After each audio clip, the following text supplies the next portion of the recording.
The following program, The Russ Belville Show, is intended for responsible adults only. We advocate to the repeal of marijuana prohibition for adults. We discuss the science, culture, and controversy about America's marijuana laws. We do not advocate any illegal activity and encourage all listeners to learn their state and federal marijuana laws. Opinions and claims made by guests and advertisers on The Russ Belville Show are their own, and The Russ Belville Show cannot be held legally responsible for their validity or reliability. Viewer discretion is advised. You take a seed, you plant it, you grow it, you dry it, you roll it, you smoke it. You take a seed, you plant it, you grow it, you dry it, you roll it, you smoke it, and it goes down smooth. Hey! Spanning the continent to bring you the truth about cannabis and marijuana law reform. I smoke pot and I like it a lot. From the promise of legalization. And I think that we need to rethink and decriminalize our marijuana. To the agony of prohibition. One major responsibility is to encourage people to use less drugs. The Russ Belville Show, the voice of the marijuana nation. Brought to you by the National Cannabis Coalition. Yeah, I hear you had a question for me. Now, here's your host, Radical Russ Belville. Good day, tokens and tokettes, and welcome. It is Wednesday, August 29th, 2012, and it's got to be 420 somewhere in the world. Welcome to Rolla J Studios here in beautiful Potland, Oregon. Let's give it a chance to introduce you to everyone else on the studio crew today.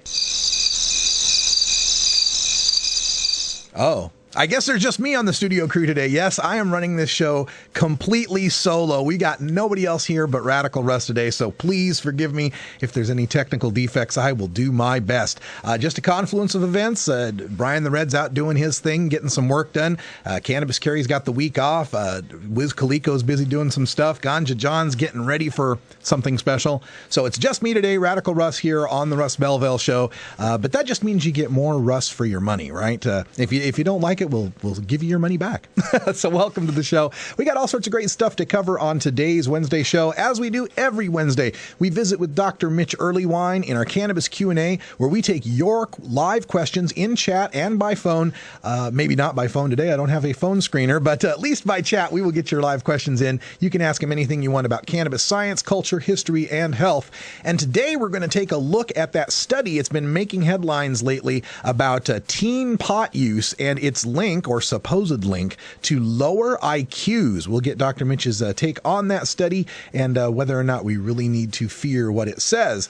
Also on today's show, we got time for a radical rant. We're going to take a look right here at the state of Oregon and the condition of our legalization campaign. And I'm going to make a suggestion to my friends in Washington who don't like I-502 on a better way they could spend their money and time if they really support legalization. Also on today's show, it's Irie Wednesday, so we're going to be playing a little bit of reggae-flavored music today, although I'm going to bring back more music from that album that I love so much, Reggae Goes Country. And on today's show, we are going to play one of those great songs from Reggae Goes Country. You remember the old Kenny Rogers tune, The Gambler? We're going to get that with a little reggae flavor from Busy Signal, the band. But before all of that, we're going to get to our Daily Cannabis Chronicle, and in the headlines today, all sorts of interesting stories, including a look at Los Angeles, California, activists trying to get a referendum on the medical pot dispensary ban. Also in the Bay Area, Berkeley Patients Group is moving down the street to a new location.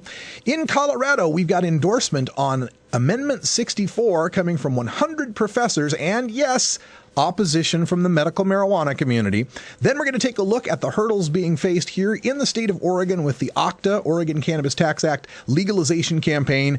And ex-Chicago Bear Sam Hurd is in the news again. We'll talk about his continuing involvement with trying to purchase drugs and what the judge has done in his latest incident.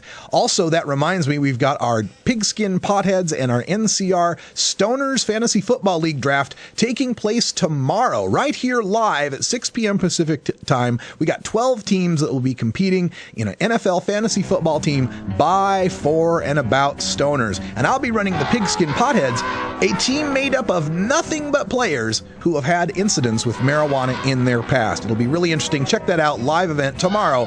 The Fantasy Draft, Thursday, 6 p.m. Pacific time. Hey, we're going to take a break. When we come back, Daily Cannabis Chronicle headlines are coming up next. You're listening to The Russ Belville Show.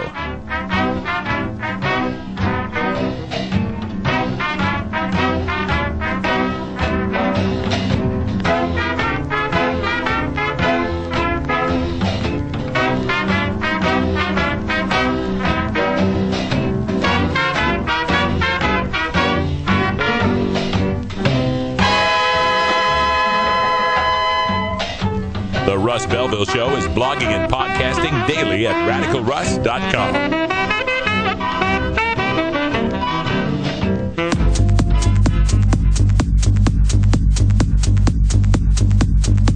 Support the Russ Belville Show. Text the word Russ to 420-420 and connect with the National Cannabis Coalition. You can also send $10 to the Russ Belville Show right from your smartphone. That's Russ to 420-420. You're listening to Radical Russ on the Russ Belville Show.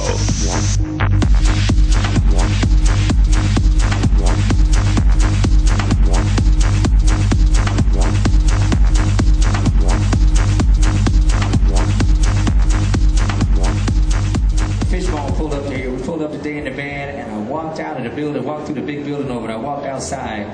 And I'm walking over by the lake, and I just see everybody casually smoking weed like it's all right. Like it's supposed to be like that. Because it is all Like right. you ain't got to worry about no police coming and asking you what you smoking or what are you doing here or let me see your driver's license. See, that's how they do it in Amsterdam. Everybody just out there chilling. Ain't nobody stressing. You go buy your weed at the shop, you go kick it, smoke your weed, walk the street, do whatever you want to, and you don't even... Marijuana is not going to re-legalize itself. You've got to do your part. Join the National Cannabis Coalition today at nationalcannabiscoalition.com.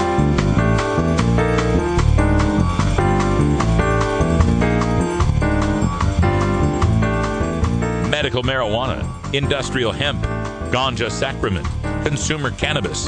The topic of marijuana is heating up the news, and the Russ Belville Show catches you up with today's latest headlines. Now, here's our senior news editor, Cannabis Carey, with the Daily Cannabis Chronicle. Cannabis Carry is off today. I'm Radical Russ Belville with your Daily Cannabis Chronicle. This from the Los Angeles Times. Activists call for referendum against LA pot shop ban. Medical marijuana activists said they expect to turn in about 50,000 voter signatures to the city clerk Wednesday, hoping to force a ballot referendum to repeal a recently passed ban on medical marijuana dispensaries in Los Angeles. If the signatures are submitted, the ordinance will be temporarily suspended, according to election officials in the city clerk's office. The names will then be verified against voter registration information. If they are found to be valid, the ban would be further suspended until voters get a chance to decide whether to keep it in place, the officials said. The vote would share the ballot with the mayoral primary contest, adding a controversial issue to the mix of this campaign season. But the dispensary activists behind the ballot measure effort say they are hoping the referendum can be avoided. They are calling on the city council to overturn the ban, which is set to go into effect on September 6th, and adopt a more lenient ordinance. Councilman Paul Koretz, one of the medical cannabis community's staunchest allies, is pushing for a new law that would allow 100 or so of the city's oldest and most established dispensaries to remain open. He said, quote, "The city needs a small number of well-regulated and patient-centered dispensaries. Without it," he said, "the city will be struck with no rules and no protections again." End quote. Los Angeles officials have struggled for years to come up with a workable dispensary policy, thanks to ever-changing court precedents as to what cities can do to regulate distribution of medical marijuana. The city is battling more than 100 lawsuits over its earlier attempts to regulate dispensaries, according to officials in the office of City Attorney Carmen Trutanich. Well, they're just suffering because of their own intransigence and trying to get something passed here in Los Angeles. That's what the problem is here. The people of Los Angeles voted for Prop 215. They want safe access to the medicine in these dispensaries. The dispensaries, by and large, have been well run, but through the lack of regulation, some unscrupulous marketers have managed to make their way into the mix as well.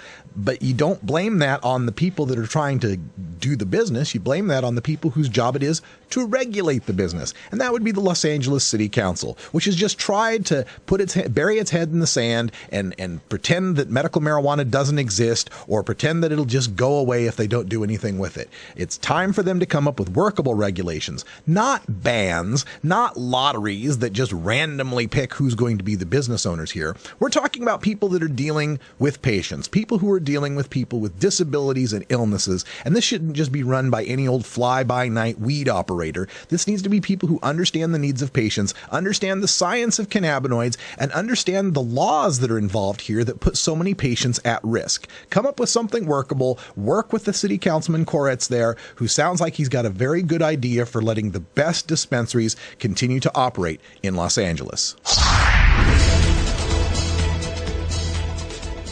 News now from the Silicon Valley's MercuryNews.com. The Berkeley marijuana dispensary, Berkeley Patients Group, that was closed by feds, will reopen down the street. Doug Oakley reports for the Oakland Tribune. For as long as anyone in the neighborhood can remember, the lot at 2366 San Pablo Avenue has been an empty eyesore, one of many lining the street with chain link fences, barbed wire, and weeds.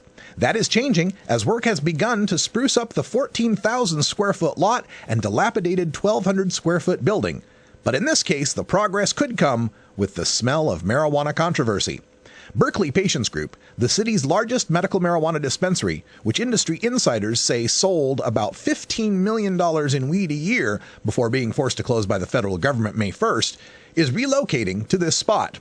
Letters from the U.S. Attorney's Office in San Francisco to the previous landlord of the group down the street at 2747 San Pablo Avenue threatened him with seizure of his property because the dispensary was too close to two schools, so he evicted them.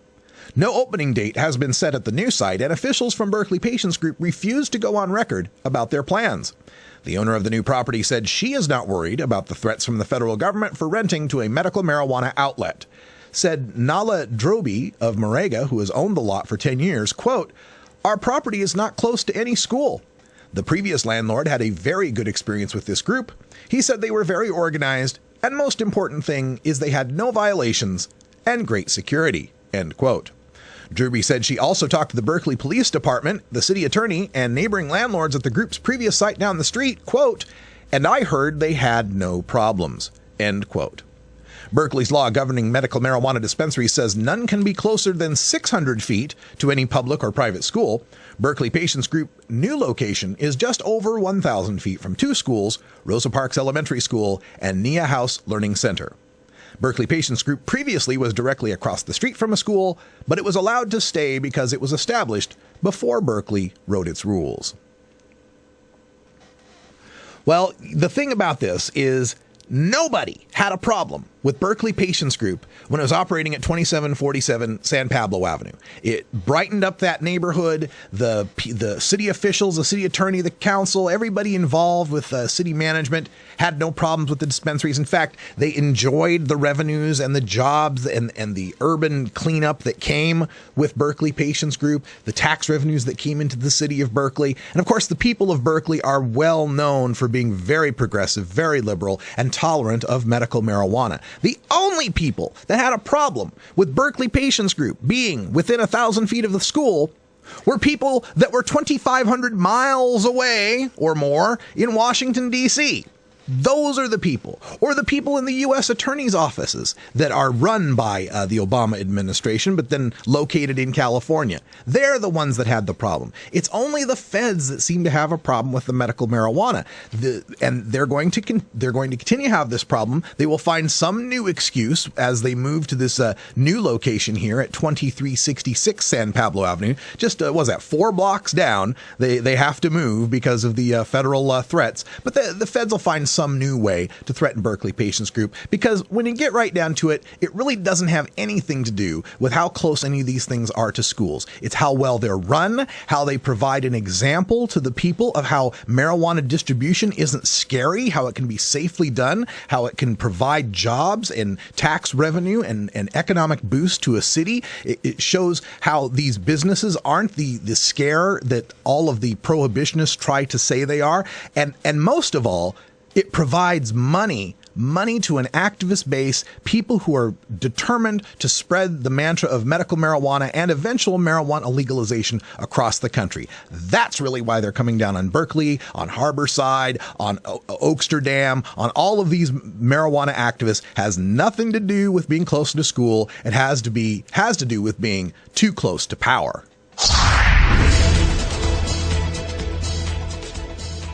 Colorado Springs Independent is reporting choosing sides on the marijuana amendment. This is from Bryce Crawford.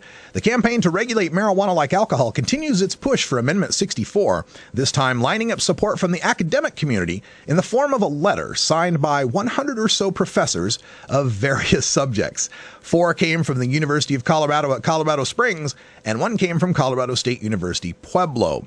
The unified voice of academia declares in the press release, quote, "The state of Colorado, as well as our nation, have successfully walked the path from prohibition to regulation in the past. 80 years ago, Colorado voters approved a ballot measure to repeal alcohol prohibition at the state level, which was followed by repeal at the federal level. This year, we have the opportunity to do the same thing with marijuana and once again lead the nation toward more sensible, evidence-based laws and policies." End quote. Dr. Dale DeBoer, chair of the economics department at UCCS, says his support for decriminalization is based on the ineffectiveness of prohibition, continued with evidence showing marijuana's no more harmful than the stuff you can legally buy today. As well, he says, quote, "To the extent that marijuana has health consequences, these are better treated via health care, like with alcohol abuse, than through criminalization." End quote. We asked the good professor if he agreed with the Colorado Center on Law and Policy's assessment that the passage of Amendment 64 could result in a $100 million windfall for the state of Colorado within 5 years. He said, quote, "I am personally always suspicious of numerical estimates that I did not generate. While these estimates are possible, and I have no reason to doubt them, I have not recreated these studies. As such, I take these numbers as possible, but reserve some healthy caution in regards to them." And continuing on with this story, there is a note in here toward the end talking about how there is a group called Coloradans for Cannabis Patients' Rights, and a Facebook page there that, well, once again, you have a legalization on the ballot, and there are some medical marijuana patients who have a problem with it. They have created a No on 64 logo that they're using that says, "Doesn't regulate marijuana like alcohol, bad for Colorado." And once again, they are going on with a lot of the same complaints that we've always heard from the Patients Against Pragmatism, that having these regulations for healthy people will somehow harm them. It doesn't matter how you write your legalization. There will always be somebody who smokes marijuana who's got a problem with it.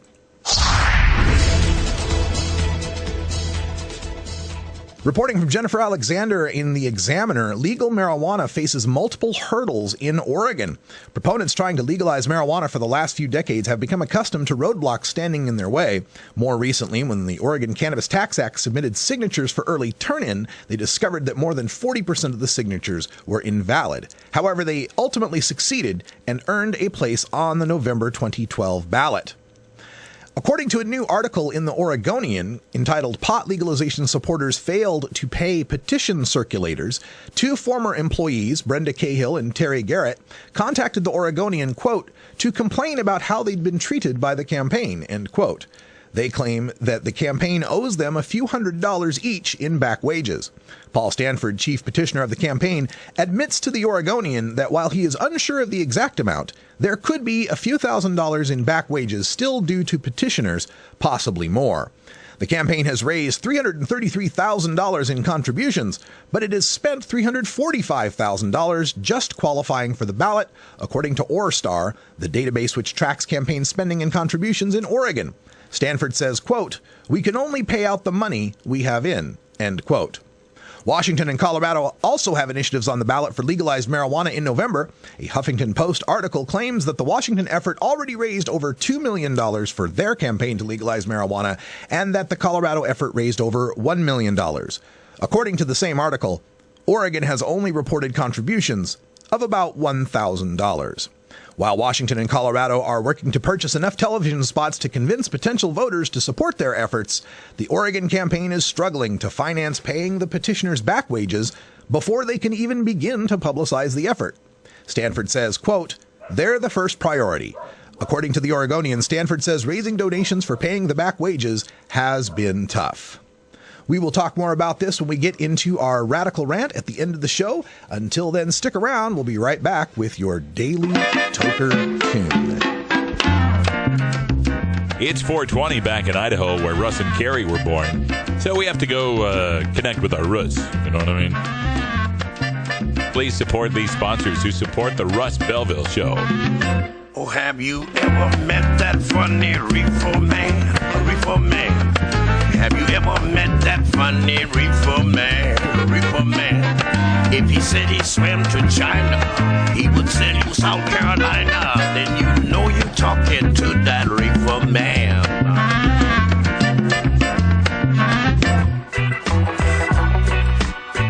Come to Seattle, the greenest city on earth, on September 14th, 15th, and 16th to celebrate the greenery of the Pacific Northwest. That's right, High Times Magazine is hosting the High Times Medical Cannabis Cup in the Emerald City. Top businesses of the cannabis industry will be in attendance, showcasing cultivation gear, paraphernalia, stoner apparel, and more. Check out the finest cannabis products of the medical cannabis industry. Meet High Times cultivation editors Danny Danko and Nico Escondido. They'll teach you how to grow top-grade ganja. And Elise McDonough will be there too. She's the author of the official High Times Cannabis Cookbook. Be there for the High Times Medical Cannabis Cup Awards, when High Times honors the top sativas, indicas, hybrids, edibles, and concentrates submitted by Washington's top dispensaries. And don't forget the High Times Bash for VIPs on Friday night. One major party with top musical guests. Go to medcancup.com for details. Come to Seattle for the High Times Medical Cannabis Cup on September 14th, 15th, and 16th at Fremont Studios.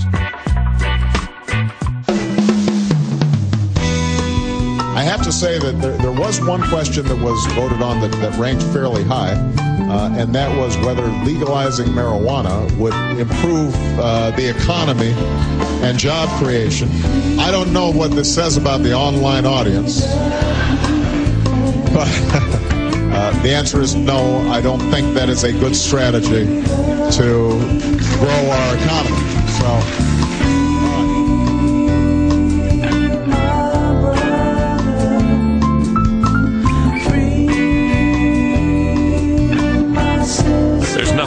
About nearly 1 million lives wrecked by a marijuana arrest every year, Mr. President.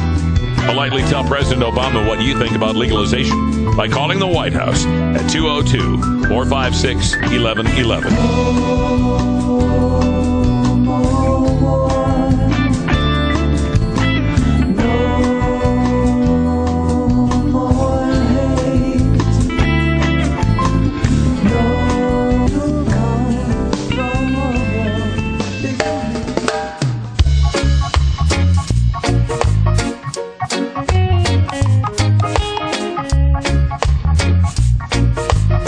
Everyone knows music and marijuana go together, so let's wind up our 20 after break with the Russ Belville Show's Daily Toker Tunes, the best in pod-safe 420 music from around the web. Today is Irie Wednesday, featuring reggae, ska, and other world music genres. You can get downloads and more information about all our Daily Toker Tunes by visiting music.radicalruss.com. Now, sit back and enjoy your Daily Toker Tunes. All right, we're bringing back some more music from Reggae Goes Country for today's Irie Wednesday because I like it. My dad's a country musician. I grew up listening to a lot of good old classic country from the 60s and 70s as a kid, and so whenever I hear these remakes, it always kind of trips some old childhood memories. It's a lot of fun for me. So, and it's kind of interesting, too, because reggae and country, from a bass player's perspective, are kind of the opposite. So it's always interesting to hear how they make the change from the country beat to the reggae beat. And in this particular tune, I think they do a really good job with it, is a band called Busy Signal. And they're taking the old popular Kenny Rogers tune, The Gambler, and they've given it a reggae feel. So let's check this out. This is Busy Signal with The Gambler.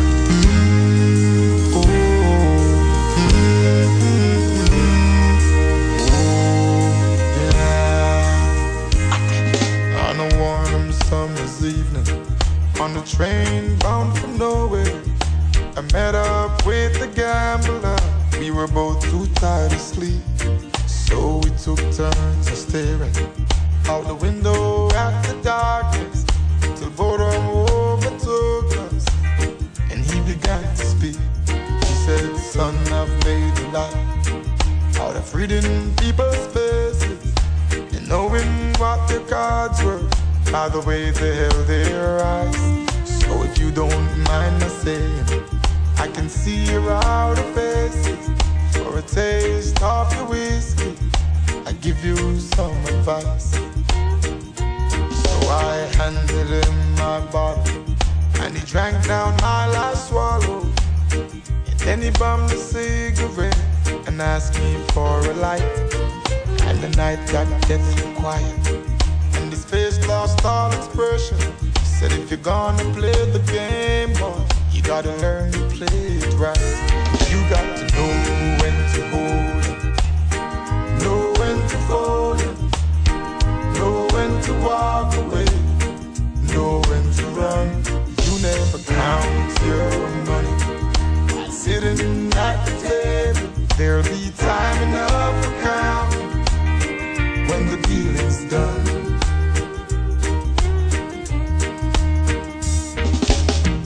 Every gambler knows that the secret to surviving is knowing what to throw away and knowing what to keep.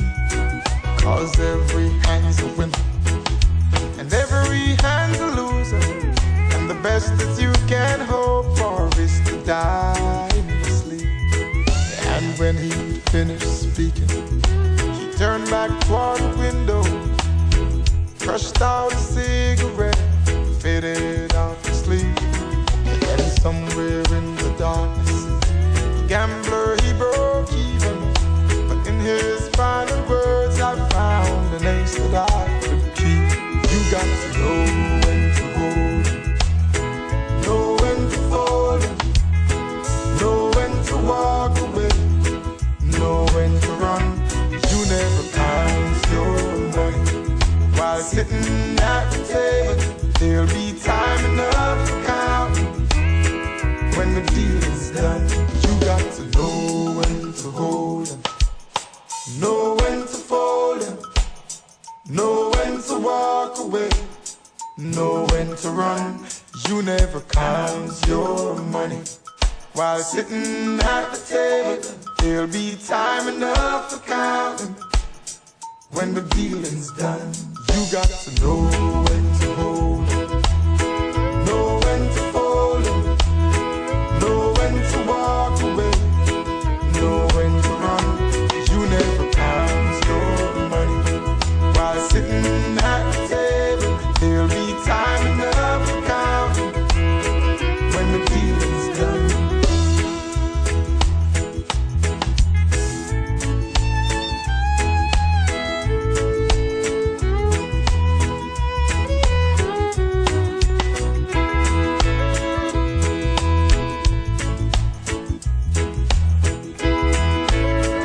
That's Busy Signal with The Gambler. We're back with Dr. Mitch right after this messages. Dear Dad, how should I say this? You know how you enjoy a drink after work? Well, in many ways, I'm just like you. I have a good job, I work hard, but when I get home, I prefer to relax with marijuana instead of alcohol.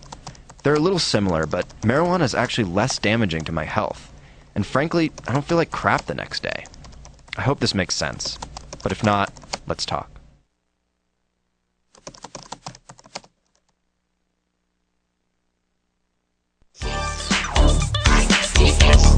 Big Daddy think. Funky roller ring.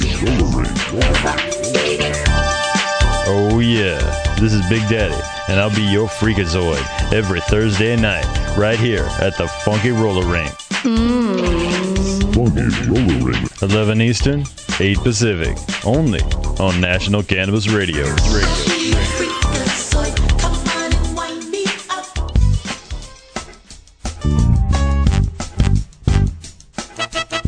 It's time for the Russ Belville Show's Cannabis Q&A with Dr. Mitch Earlywine.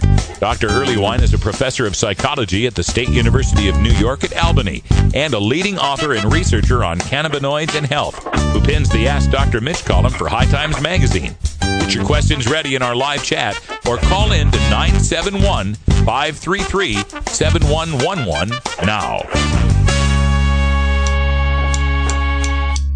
All right, welcome, everybody. We are exactly half past the hour and joined by Dr. Mitch Earlywine once again, as we do every Wednesday here on the Russ Belville Show. Welcome back, Dr. Mitch. Oh, thanks for having me. Now, people that listen to the show a lot, they know that at the beginning of this segment, we always give you a chance to discuss the latest scientific findings and stories that are out there. But this time, the listeners have beat you to it, Dr. Mitch. They're already asking me, is Dr. Mitch going to cover that thing on teenagers and IQ, on teenagers and lower IQ? So this one's been making the rounds. We've seen a lot of headlines on it. Tell our listeners what this study's all about and whether we really need to pay it much attention. I'm happy to go into it. The study itself is right. The media coverage has been abominable, and so let's just walk through some of the details. This is a huge sample in New Zealand that's been studied literally for decades. They got folks to do a series of tasks, including some IQ tests early in life, and then they followed them up. They're all averaging in age around 38 now. And we do see a subset of folks, 50 out of 1,050 or so, who were heavy marijuana users consistently across this time, including a group that started really young, started before age 18, being heavy regular users. And these folks do end up with some meaningful IQ deficits way down the line. Obviously, we've seen this before from the data up in Canada. Marijuana is not for teens, as we've talked about time and time again. What, of course, isn't getting any coverage is folks who start in adulthood. Those regular users aren't really showing meaningful changes in IQ. And so the bottom line is, let's keep cannabis out of the hands of kids. Gee, the underground market isn't doing a very good job of that. Yeah, I think that's the takeaway that I like from this story is, because I started my marijuana use when I was 22 years old. So, they talk about in this study, they didn't find people above the age of 18 who'd started in their adulthood to find any decline in IQ. For the people, though, that would, might be listening to this and go, oh, geez, I started smoking when I was 14. Oh, no. What are we talking about as far as IQ deficit? Could this be really affecting their lives today? In truth, the average was an 8-point IQ deficit if you were a heavy user before age 18. Is 8 points a meaningful bit? Yeah, it really is. What can you do to make up for that? Odds are high some of this is a product of things you missed in school. So IQ tests pretend to be a measure of aptitude, of how quickly you learn, but a little bit of it is also how much have you acquired in your learning. So if you've got a gaping hole in your knowledge of American history, by all means, pick up a book, watch a documentary, have some fun in that domain, and you'll be delighted at how you can make up for that. Now, if your reaction time is not as fast as you wish, if you don't seem to be able to master new material as quickly as you would like, odds are high you're either getting high too much or getting high too early in the day. And obviously you can do that for a while and, take a month off, as we talked about before, get your sensitivity back to that and see how it affects you. But in truth, 8 points is not some kind of dementia. We're talking about people who aren't necessarily as smart as this imaginary what I could have been. It's not that suddenly all these folks are retarded. Dr. Nora Volkow was quoted in one of the reports on this saying it was the cleanest study she'd ever seen, and she was referring to them trying to deal with confounding factors like education level or income level amongst the people in these surveys. I was wondering myself because I went through a lot of these intelligence testing as a kid, and I always kind of came to the conclusion that what IQ tests show is how good you are at passing IQ tests. So are there other confounders here, or is this really as clean as Dr. Volkow says? It's definitely the best one that's been out there, but that hardly makes it perfect. It's clearly correlational. These kids may have turned to cannabis early in life, in part because they were not necessarily succeeding in domains that might require intelligence. There's no way we can control for that. And the IQ test is not perfect in any way. In fact, my friend Alan Kaufman has a book called IQ Testing 101 that is just superb on this topic. But what it's really saying is, here's a bunch of tests that really predict how well you do in school. All right, we're going to go to our chat room now and get some questions. They're already appearing here. And if you want to get in on this, just go to ncr420.com during our live shows, and you can get your questions answered right here in our chat room. So first, we have one from one of our business supporters, Handmade Apparel, asking, cannabis causing chronic vomiting, or what is this so-called cannabinoid hyperemesis syndrome?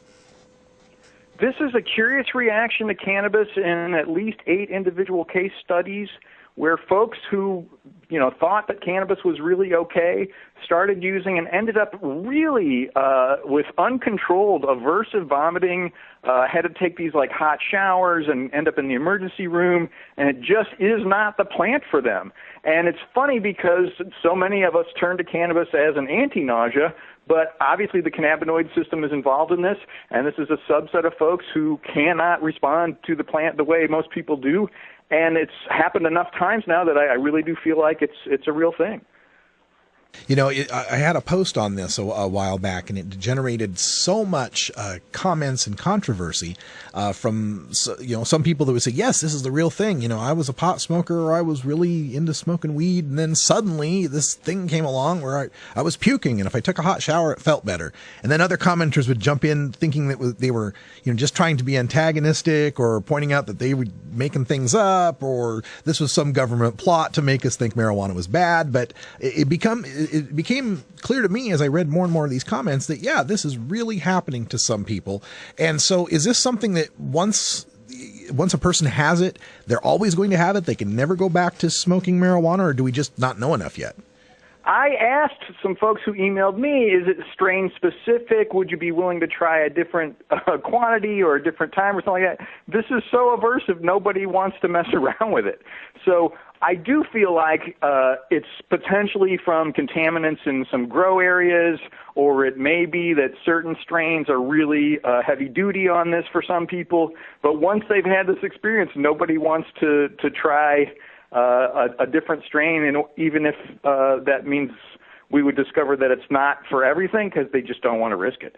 Wow, that must be awful feeling then if people are just rejecting marijuana altogether. All right, so another question that we've got. Oh, and by the way, folks, if you don't get a chance to get your question into the chat room, or you're listening to this on a replay, something like that, you can always send your questions in by email. Dr. Mitch's direct line is 420research@gmail.com. That's 420research@gmail.com. And who knows, your question may form the basis of a study someday. We have another question from our chat room coming in. Respect wants to know, does cannabis help with bursitis? And just for my own interest, what the heck is bursitis? Bursitis is a little like arthritis. It's related to inflammation in the joints and can be incredibly painful and respond to some of the same things that arthritis responds to, but it's not the agitation of the bone in the exact same way that arthritis is. And we do see, like with any other pain, at least in some individual cases, that a modest amount is the way to go. So too much actually does seem to aggravate this, if not the condition itself, at least the subjective experience of pain. But too little also doesn't seem to help much, and finding that baby bear just right spot seems to be the only way to go. All right, we got a question from Reefer Rob in the chat room asking, if I have a viral infection, will cannabis help? And I guess, will it hurt, too? We could ask that. In fact, it looks like neither on this. So we do see some antiviral properties in the Petri dish, but not a great amount of stuff with humans. And we do see some antibacterial properties. Those seem to be more consistent, at least with the data that I've seen. So it's not going to help. It's not going to hurt. If you've got a virus that's creating respiratory issues for you, obviously I really recommend either edibles or the vaporizer to not aggravate that with any kind of potential irritants. You know, I'm glad you mentioned the vaporizer. I was having a conversation online with someone just yesterday who was a asthma patient and who was expressing that it's very difficult to convince people where this person lives that they're using cannabis for asthma. They just, what? That can't be. So I was wondering maybe if you could tell people, what the basis for that medical use would be, and is the medical community starting to recognize that?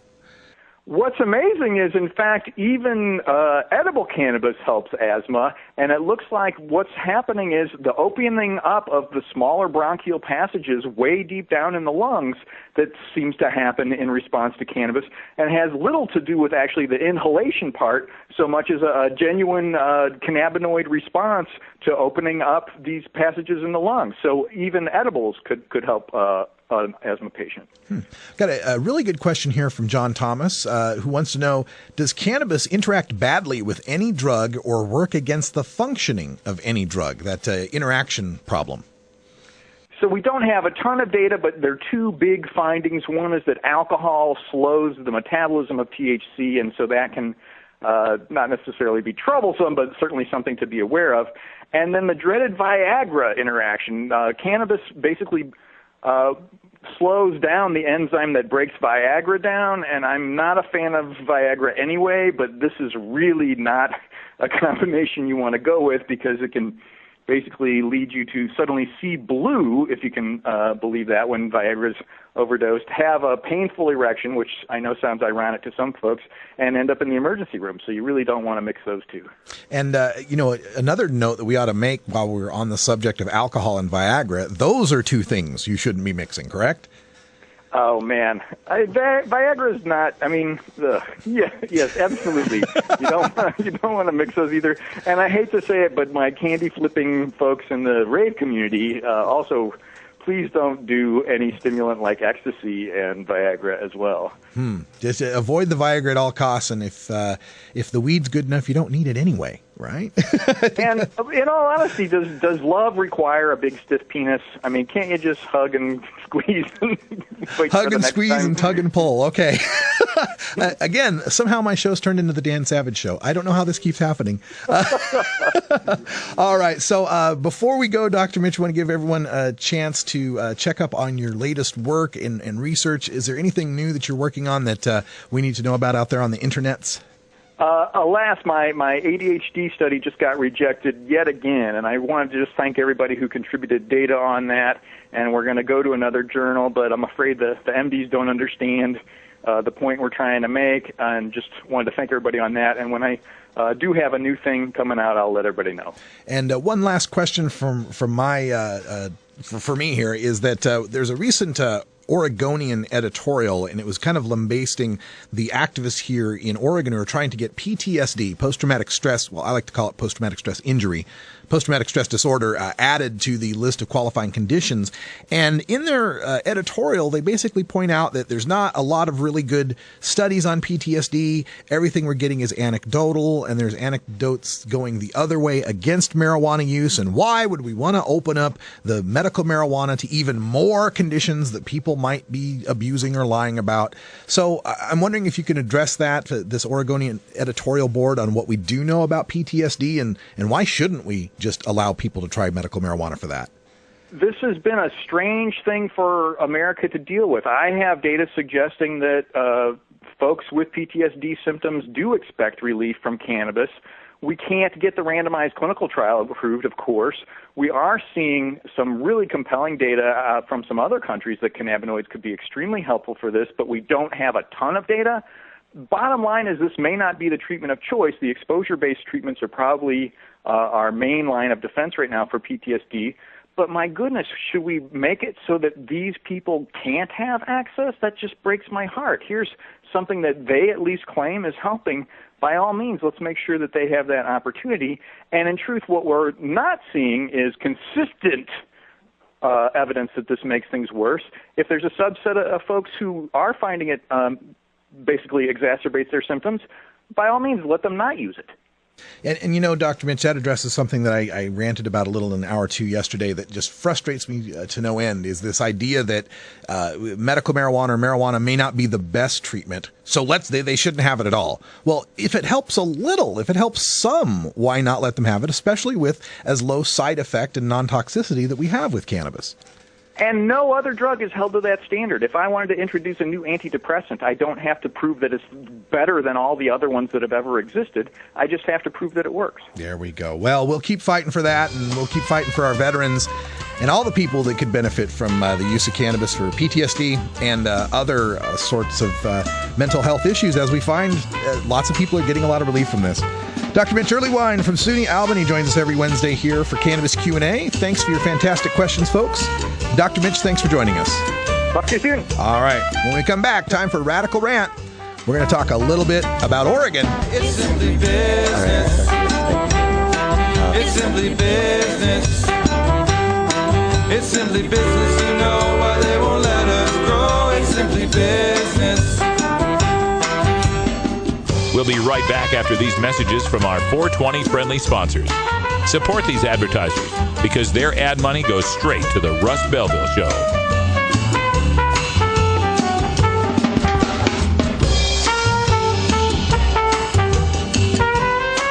You're tuned into the Russ Belville Show, the voice of the marijuana nation. Brought to you by the National Cannabis Coalition. It's simply business. It's simply business. It's simply business. You know why they won't let us grow. It's simply business. It's simply business. You know why they won't let us grow. It's simply business. I'm a doctor. I'm a lawyer. I'm a journalist. I'm a student. I'm a teacher. I'm a representative. I have cancer. The outdated laws of prohibition are more dangerous than the plant itself. I lost my scholarship. I was fired. 20 million arrests since 1965. This is getting ridiculous. Our prisons are overcrowded with non-violent offenders. We have the opportunity to change. This is costing our country billions of dollars. Making my family and I fight in a courtroom is difficult enough when I'm already fighting through chemotherapy. There's no reason to be scared by tradition anymore. We can stop this. We can stop this. We are the American people. We can stop this, and you have our support. We're old, young, straight, gay. We're every race and nationality. And we're not going to give up. You can tax it. You can regulate it. Apply age restrictions. you can create millions of new jobs. We can save our economy. President Obama? It's time for legalization. Legalization. Yes. We can. If you're locking up people that take a couple of puffs of marijuana and the next thing you know, they got 10 years, they've got mandatory sentences, and these judges just say, they throw up their hands and say, there's nothing we can do with mandatory sentences. We've got to take a look at what we're considering crimes. When the Reverend Pat Robertson from television's The 700 Club criminalizing marijuana, criminalizing the possession of a few ounces of pot and that kind of thing, I mean, it's just makes more sense on the marijuana issue than the president, the Congress, and the Supreme Court. It's costing us a fortune, and it's ruining young people. The young people go into prisons, they come out, they go in as youths, and they come out as hardened criminals, and it's not a good thing. You know we're winning.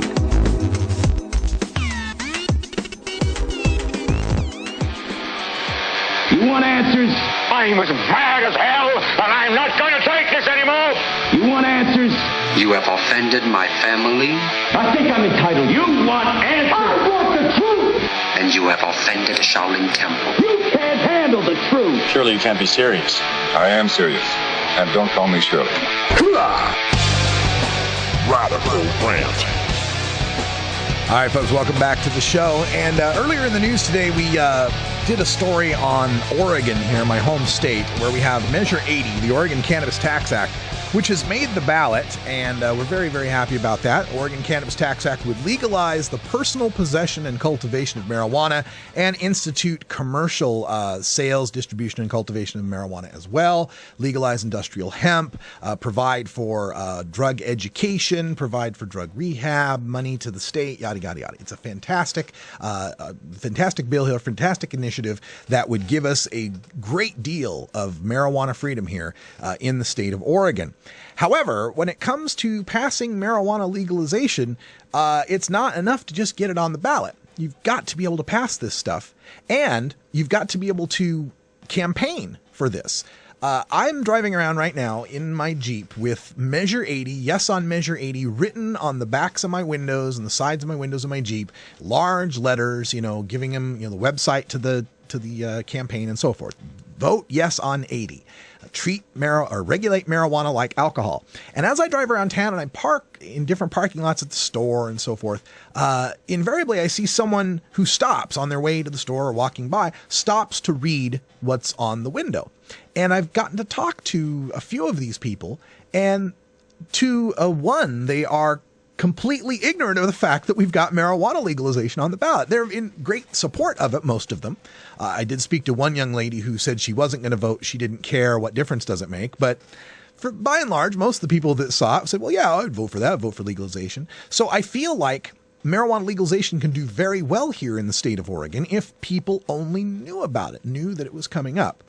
And so far, all they're hearing about marijuana legalization is negativity from our Oregonian, from the Oregonian, the state's largest newspaper based here in Portland, article after article coming out, attacking the petitioners, Paul Stanford, for mistakes and things that are going on here that are, obviously hurdles and roadblocks for us to try to pass legalization. But it doesn't help when the state media is constantly repeating all of this stuff. And most recently, this was the Oregonian editorial board, or not editorial board, a report from Harry Steve with the Oregonian, talking about how the campaign failed to pay some petitioners, some of the campaign circulating petitioners. And the article goes on to say, among those who got stiffed was a 55-year-old disabled woman who said she believes in the cause and was trying to make a little money on the side by going door to door gathering signatures. Brenda Cahill of North Portland says, quote, "It's making me mad because I went out there every day and worked for it." She says she's received none of the $450 she's owed.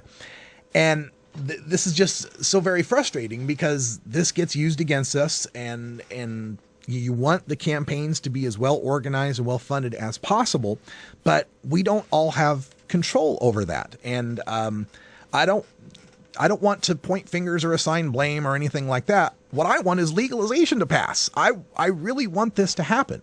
So as the article continues, it talks about how in the state records, the Oregon Cannabis Tax Act 2012 campaign has $333,000 in contributions, but $345,000 in spent to get the initiative on the ballot. When other loans and balances are factored in, the committee is running a deficit of $2,800. Now, this comes on the heels of hearing that Washington State's raised $2 million and Colorado's raised $1 million. And it just breaks my heart that none of that big money is coming into the state of Oregon. And we can speculate all we want on the reasons why or why not that money that's coming to Washington and Colorado isn't coming to Oregon. Maybe it has to do with the way the bill is written, in that it gives personal cultivation and personal possession and cultivation with no limits. And perhaps they feel it's a risky political gamble to spend any money on something like that. We tend to believe that this can be sold to the public as personal cultivation and possession, like we have personal alcohol possession. We don't have limits on how many 6-packs of beer you can buy. It's going to be an uphill battle, but it's even more uphill when we have no money to fight it. Now that brings me to this part of the rant. This is a flyer that was handed out at the Seattle Hemp Fest, no on I-502, just north of us in Washington State, where they're voting on a legalization bill. And it says it's not legalization, right? Even though it does legalize personal possession of an ounce of marijuana. They say it doesn't, right? It's not legalization, even though you could possess an ounce. Anyway, there were activists I don't even want to call them activists. There were people who were against I-502 spending a lot of time trying to convince people to vote against legalization at Seattle Hemp Fest. There were buttons and t-shirts and booze that cost lots of money in order to try to defeat legalization at HempFest. And when I talk to these people who are against I-502, one of the complaints they have, of course, is the DUID thing. But another complaint they have is that it's not true legalization, right? It's not legalization. And they complain that it's not legalization because you don't have the right to home grow in the I-502. And that it's only one measly ounce. I've heard that and seen that written many times. Only one measly ounce that's allowed. And I've also seen written that I-502, should it pass, would set a terrible precedent that shows that we can sell out to soccer moms, allegedly, and that's what gets things passed, and we trade away people's rights and throw people under the bus, and nobody will ever be able to drive, yada, yada, yada. You've heard me rant about it many, many times. So what I would like to do is to reach out to the people who are so no on I-502 and ask them to consider spending that time and money and effort passing what you consider to be true legalization south of you right here in Oregon. That's what I keep hearing from the 502 people. Well, if we had something like Oregon Cannabis Tax Act, that'd be fine because it's unlimited personal possession, unlimited all this. It's a beautiful thing. Great. Put your money where your mouth is. Stop spending money helping the drug czar defeat a legalization you don't like, but defeat something that would, by all headlines and all national and international reporting, would be called legalization. Stop spending your money trying to take down legalization in Washington and start spending some of that time and energy trying to build up legalization in Oregon. It's pretty clear that you're going to be outspent in Washington. They've already got $2 million on their side. You're not going to raise enough to make a dent in this. Now, 502 may or may not pass. I do not believe that any disgruntled tiny minority of the patient community in Washington can bring it down. If it's going to fail, it's going to fail because it doesn't get enough votes from the people who don't smoke pot. It's not going to fail because of the opposition of the people who do smoke pot. But in Oregon here, we got a real legitimate chance here of passing what you guys call true legalization. And if you're so worried about that precedent that I-502 would set if it passed, then the best insurance against that is to pass what you consider true legalization to set a better precedent. Because if Oregon's Cannabis Tax Act passes versus Colorado or Washington, if Oregon passes with no defined personal cultivation or possession limit, it proves that we don't have to sell out to any of these other demographics of people that don't believe in the true marijuana freedom we all believe in. If you want to see a precedent set, start sending that money and energy to the Oregon Cannabis Tax Act at cannabistaxact.org or octa2012.org. Send that money and energy there. Prove to the 502 supporters, prove to New Approach Washington that they didn't have to include per se DUID, that they didn't have to disallow home growing, that people in the Pacific Northwest are ready for that true legalization. Make it happen here in Oregon. Prove all the Washington people wrong. You can do this. You can help us out. And you can make a positive contribution to marijuana legalization that you can ethically accept, that matches what you consider to be true legalization, and still not oppose others who are trying to move the ball forward in their own way. Now, I know there's a lot of you out there that are, but Russ, we have to live with the results of our election. We have to live with the results. We live here in Washington. You don't live here. We have to live with the results. Well, that is true. But we all have to live with the results of your election. Texas has to live with the results of Washington's election. Tennessee has to live with the results of Washington's election. Maine has to live with the results of the election. The whole world has to live with the results of Washington's election, because Washington's election is one of the big battles in global prohibition. Yeah, you might have to live with the worries and the fears of getting a DUID that you should already have. You should already be afraid of that. But people in Texas they still have to live with that fear and the fear of getting caught with a gram of weed and getting thrown into a Texas jail. Right? They have to live with the results of your vote too. So don't oppose legalization, even if it's the worst legalization you might think it is. Because if it passes, if all three pass, please let all three pass. We send a message, we set a precedent that says 3 up, 3 passed. The federal government won't be able to stand against that. That's too many cracks in the wall of ignorance for them to be able to plug up. But if they can only get one of those states passed, they can unleash the full fury of the federal government against that one state. Don't fight legalization anywhere. If it's not the legalization you don't want, Fight for the one you do want. We got it right here in Oregon. Help us out. Send those contributions to CannabisTaxAct.org, to Octa2012.org. Stand for the legalization you want. Don't stand against the legalization you don't like. That's all the time we got here for Hour 1. Stick around for Hour 2, Toker Talk Radio. We got a few more things to rant about and a couple news stories that fell through the cracks. We'll talk a little bit about our fantasy football draft coming up tomorrow at 6 p.m. For Brian the Red, I'm Radical Russ. Thanks for joining us. And until next time, take care of each other, Tokers.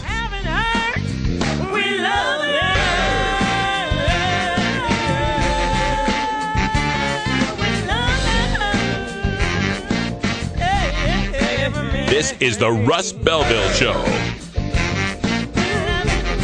The Russ Belville Show is blogging and podcasting daily at radicalruss.com. You take a seed, you plant it, you grow it, you dry it, you roll it, you smoke it. You take a seed, you plant it, you grow it, you dry it, you roll it, you smoke it.